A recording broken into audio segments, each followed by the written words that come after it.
A new day and a new vlog. বন্ধুরা কেমন আছো তোমরা? আশা করছি তোমরা সকলে খুব খুব খুব ভালো আছো। শাড়ি টাড়ি পরে সেজে গুজে ঠিক বেরোনোর আগে ঢুকে গেছি রান্নাঘরে। আজকে জয়ের বাড়িতে আমাদের ইনভিটেশন। ওর বাড়িটা রেনোভেট হওয়ার পরে কিন্তু আমরা এখনও কেউ দেখিনি। আমাকে বললো একটা স্টার্টার বানিয়ে নিয়ে আসতে। আমি বানিয়ে নিয়ে যাচ্ছি হট গার্লিক চিকেন। যেহেতু স্টার্টারটা একটু গরম গরম খেলেই ভালো লাগে, তাই সব কিছু আগের থেকেই রেডি করে রেখে দিয়েছিলাম। চিকেনটাকে আগের থেকেই একটু কর্নফ্লাওয়ার দিয়ে ফ্রাই করে রেখে দিয়েছিলাম। বাড়িতে লোকজন এলেও আমি এটাই করি, চিকেনটাকে ফ্রাই করে রেখে দিই, শুধু সার্ভ করার আগে ওটাকে সসে স্টার করে নিই। I love my chicken with lot of green, তাই আমি অনেকটা স্প্রিং অনিয়ন অ্যাড করি। আজকে তাড়াহুড়োর মধ্যে আর ভিডিওটা করলাম না, তবে একদিন তোমাদের ডেফিনেটলি দেখাবো how I make this starter. তোমরা যেহেতু আমার সিম্পল রেসিপিগুলো পছন্দ করো, আই এম শিওর তোমাদের এটাও ভীষণ ভালো লাগবে। বেলটা বাজাও। হ্যাঁ, দরজা খোলা মাত্রই আমি জয়কে বললাম আজকে কিন্তু শুধু আমরা আসিনি, সঙ্গে কিন্তু আমার বন্ধুরাও এসেছে। আর এই যে এটাই হচ্ছে জয়ের ছোট্ট ফ্ল্যাট। অ্যাকচুয়ালি বিফোর আফটারটা দেখানো উচিত ছিল, তাহলেই তোমরা বুঝতে পারতে কি কি চেঞ্জেস করা হয়েছে। আমার কিন্তু সব থেকে পছন্দ হয়েছে এই কিচেনটা। এই যে ওপেন কিচেনটা দেখছো, এটাকে দেয়াল ভেঙে করা হয়েছে। আমার বাড়ি যারা রেনোভেট করেছিলেন তারাই কিন্তু জয়ের বাড়িও রেনোভেট করেছেন। আজকাল যা গরম পড়ে, হলের সঙ্গে লাগানো এরকম ওপেন কিচেন থাকলে হলের এসিতেই কাজ হয়ে যায়। তাই সুব্রতকে আমি বললাম ভালো খাওয়া দাওয়া করতে হলে কিন্তু একবার কিচেনটাকে ভালো করে দেখে নাও। এবার চলো দেখি বেডরুমে কি কি চেঞ্জেস হয়েছে। না, বেডরুমে ও বললো খুব একটা কিছু করেননি এক্সেপ্ট ফর দ্য কাবার্ড। এই ওয়াল টু ওয়াল কাবার্ডটা ও নতুন বানিয়েছে। যাই বলো, বাড়ি তৈরি করার থেকে রেনোভেশনের ঝামেলা বেশি, but still it's worth it. The washroom, this is really nice. হ্যাঁ, ও খুব ভালো করেছে, ও নিজের পছন্দের জিনিসগুলো করেছে। যদি ওই লাইটটা বন্ধ কর। This is really nice. Actually আগে যারা দেখেনি বুঝতে পারবে না, এইখানে একটা দেয়াল ছিল, এই ওয়ালটা ভেঙে দিয়েছে। এখানে একটা ছোট রুম ছিল আর এখানে একটা ছোট হল মতন ছিল, তাই না? তো এই হলটাকে, এই দেয়ালটা ভেঙে যাওয়াতে এখন এটা একটা বেশ বড় লিভিং রুমের মতন হয়ে গেছে। ডাইনিং টেবিল, সোফা পর্যন্ত যথেষ্ট। এগুলো পুরনো, যেগুলো না মানে এগুলো সব পুরনো, আগেরই ছিল না, আর বিশেষ কিছু চেঞ্জ করেনি, কিন্তু জাস্ট দেয়ালটা ভেঙে দেওয়াতেই জিনিসটা এত বড় আর সুন্দর লাগছে। তোমার ফার্নিচার চেঞ্জ করার কোনো দরকার নেই, অ্যাপ্রোপ্রিয়েট ফার্নিচার। খুব ভালো, খুব ভালো, ভীষণ সুন্দর, একদম নিট অ্যান্ড ক্লিন, সিম্পল, এরকমই রাখবি। কি দরকার বেশি কিছু ঢোকাস না। তুই এক্সারসাইজ কোথায় করিস? ব্যালকনিতে। ও, ব্যালকনিটা ওভাবে করে ফেল, একটা সুন্দর করে এক্সারসাইজ করার জায়গা করে ফেল। That will be. আর ব্যালকনিটা ওর এত বড়, ওখানে রীতিমতন একটা ওয়ার্কআউট করার জায়গা করে নিতে পারে।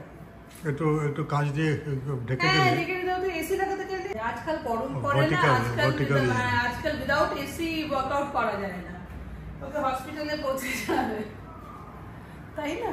ভীষণ ভালো হয়েছে। কখন আসছে ওরা সব? ফোন কর, আমার কাজিনসটা আসছে, অ্যাকচুয়ালি মজা হবে। আহা, যা মজা লাগছে না, কিছু করতে হচ্ছে না আমাকে। আজকে Joy is the host and we are the guest. আজকে ওদের অফিস, আজকে স্যাটারডে। আর আমাকে দেখো, সব কিছু খুলে খুলে দেখছি। নতুন ফ্রিজ, তার মধ্যে কি কি নতুন ঢোকানো হয়েছে। ভেজ নন ভেজ সেকশনটা এত সুন্দর করে গোছানো ছিল না, কি বলবো, নিজেরই লজ্জা লাগছিল। আমাদের ফ্রিজটাকেও এবার একটু ভালো করে গোছাতে হবে। কি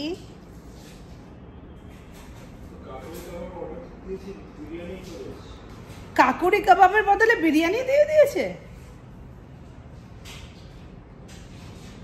দেখো, কাকুরি কাবাব খাবার আশায় আশায় বসেছিলাম, ডাব্বাটা খুলে দেখলো মাটন বিরিয়ানি। আজকাল সুইগি কিন্তু প্রায় এইসব গন্ডগোলগুলো করছে। জয় বলল সকালবেলা ও কিছু একটা অর্ডার করেছিল, তার বদলে এগ বিরিয়ানি দিয়ে গেছে। এবার দুটো মাটন বিরিয়ানি আর একটা এগ বিরিয়ানি ও কিন্তু ফাউ পেয়ে গেল। কমপ্লেন করার সঙ্গে সঙ্গে সুইগি কিন্তু টাকাটা রিফান্ড করে দিল, তবে যেটা ডেলিভার করে দেয় সেটা ওরা আর ফেরত নেয় না। সেটা না হয় হলো, কিন্তু এখন কাবাব আসতে আসতে তো অনেক দেরি। আর এই যে আমার বোন এসে গেছে। আর ওই যে পিছনে ওর ছোট্ট মেয়ে পার্নি, আর তার পিছনে ওই যে রানা। তোমরা এদের সবাইকেই আমার ছাদে দেখেছো। অফিসের কাজ শেষ করে ওদের ঢুকতে ঢুকতে হয়ে গেছে এখন প্রায় 8টা। এদিকে সুব্রত টিভির সামনে বেস্ট জায়গাটা নিয়ে বসে গেছে। যতক্ষণ টিভিতে খেলা চলছে আর গরম গরম খাবার সার্ভ করা হচ্ছে, সুব্রতর এন্টারটেনমেন্ট নিয়ে কাউকে চিন্তা করতে হবে না। আর আজকে জয়ের কাজ হচ্ছে যারাই আসবে সবাইকে এক এক করে হোম ট্যুর দেওয়া। এদিকে জয়কে দেখছি আগে সবাইকে পুরো বাড়িটা ভালো করে দেখিয়ে দিয়ে লাস্টে বাথরুমটা দেখাচ্ছে।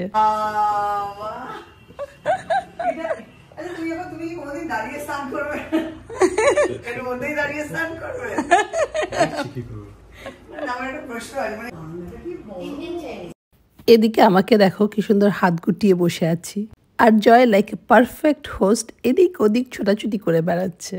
ককটেল বানানোর থেকে খাবার দাবার সার্ভ করা সবকিছুই কিন্তু উইথ পারফেকশন করছে। এখানে জয়কে দেখছি, ব্যাঙ্গালোরে আমার ছেলেকে দেখলাম। ছেলেরা কিন্তু আজকাল সেলফ সাফিশিয়েন্ট হয়ে যাচ্ছে। In a way it is good. এর মধ্যে না জয়দা তোমার কোনো জুস আছে ফ্রিজে? আমার আরেক কাজিন বুবনকে তোমরা হয়তো চেনোই, and finally they have arrived. আমি যখন ব্যাঙ্গালোরে ছিলাম তখন বুবন 1 মাস বিছানায় শুয়েছিল। স্লিপ ডিস্ক জাতীয় কিছু হয়েছিল, ডক্টর ওকে বলেছিল বেড রেস্টে থাকতে। 1 মাস পরে আজকে বেরিয়েছে, আর মুখ চোখ দেখেই কিন্তু বোঝা যাচ্ছে that she has gone through lot of pain. আর তোমরা নিশ্চয়ই ভাবছো দিদি এলো না কেন? আসলে জয়ের বাড়ির রেনোভেশন দেখার জন্য শুধু দিদি না, খুশিও ওয়েট করছে। সবাইকে একসঙ্গে অ্যাকোমোডেট করতে একটু অসুবিধা তো হয়েই যেত। দিদিকে চয়েস দেওয়া হয়েছিল, দিদি বলল না আমরা আরেকদিন আসবো। আচ্ছা, এই পুরো পার্টির একটা ইম্পর্টেন্ট ভিডিওটা দেখলাম মিসিং, আর সেটা ছিল ডিনার মেনু সিম্পল ছিল বাট ইট ওয়াজ গুড। ভাত ছিল, চিকেন ছিল, আর ছিল প্রনস, আর ভেজে ছিল ভিন্ডি পোস্ত। পরের দিকে কাকুরি কাবাবও এসে গেছিল, তবে সবাই ইউনানিমাসলি বলেছে chicken starter was the best. পুরো রেসিপিটা একদিন খুব ভালো করে তোমাদের সঙ্গে শেয়ার করব। আচ্ছা, এরপর জয় যা করলো তাতে party was elevated to a different level. বলো তো কি? ব্লুটুথে চালিয়ে দেওয়া হলো জগজিৎ সিং এর গজল।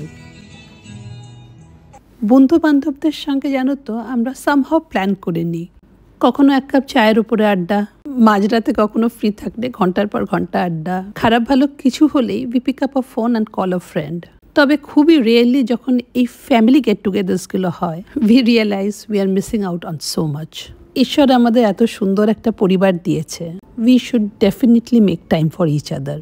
শুধু দেখা না হওয়ার জন্য আমাদের মধ্যে এত মিসকনসেপশনস তৈরি হয়, এত রাগ, এত অভিমান। All we have to do is to take a step forward. এদিকে মিউজিক কিন্তু গজল থেকে লেট 80s আর 90s চলে গেছে।